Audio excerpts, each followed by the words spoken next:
Hey there, good afternoon. I've never done this before. My name is Alin.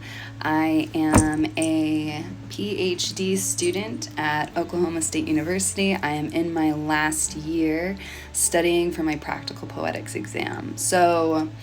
I am going to start a video series where ideally I film my day in and day out of studying so I get through all of the books that I need to read, because some days are harder than others to get done with everything that we have to do. I just wanted to introduce myself, and I'll kind of go over what I'm doing in the next few clips.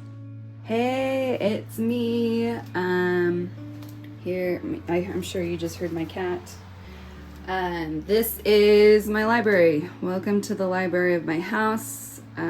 These are all of the books that I need to be reading these next few months. And these are all of the books, if you guys are interested in. If people are watching this, I will be giving like a synopsis / summary / theoretical connections and stuff. These are some that I've finished, but I need to complete notes on a few of them. These are the books I have set up for this next week. This is my reading schedule over here. You'll see little doodads everywhere. I am a creative, so we have lots of stuff, like my pants drying. So we are going to get right into it, because I had books that I was supposed to read today and I haven't read anything yet. So the book that we're reading today is called Meltwater. It is by Claire Wahmanholm.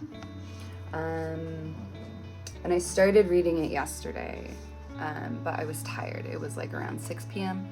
And so I wanted to make sure that I read it when my mind was fresh. So let's get into it. Also, I'm not a techie person, and so how I'm filming this is like live, and then hopefully I'll figure out how to do a time lapse after that.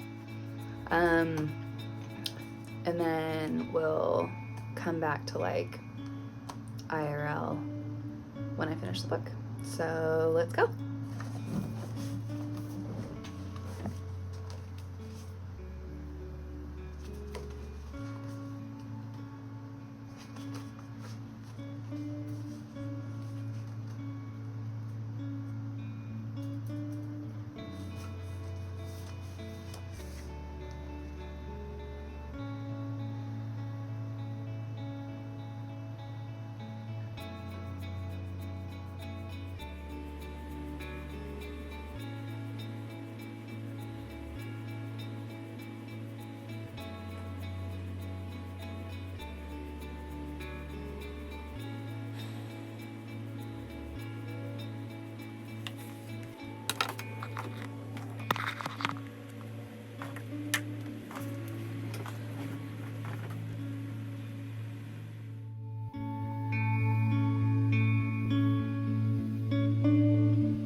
Finished this book.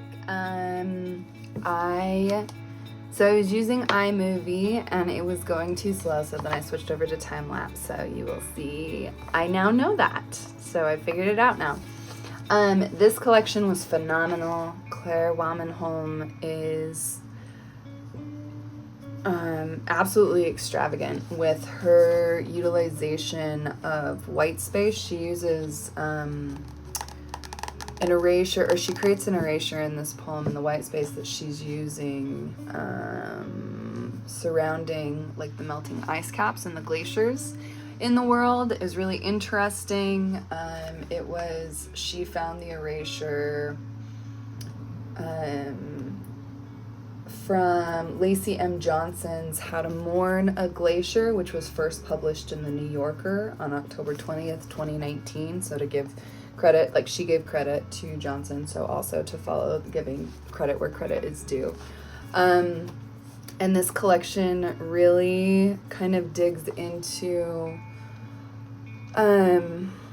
where the human species is headed with all of the pollution and the erasure of ecosystems on our current Earth and the rising temperatures, and is like kind of apocalyptic. A lot of the reading I'm doing is apocalyptic, but also troubles, raising children in a time like this and what it feels like to be a mother on a mother globe that is diminishing, and like the anxieties that come around that.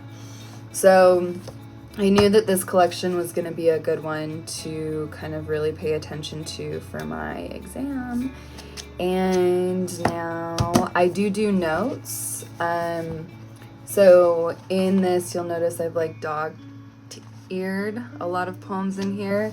And then I go through any lines that stick out to me. I underline words I don't know. I underline. These all go in the notes that I make for each one.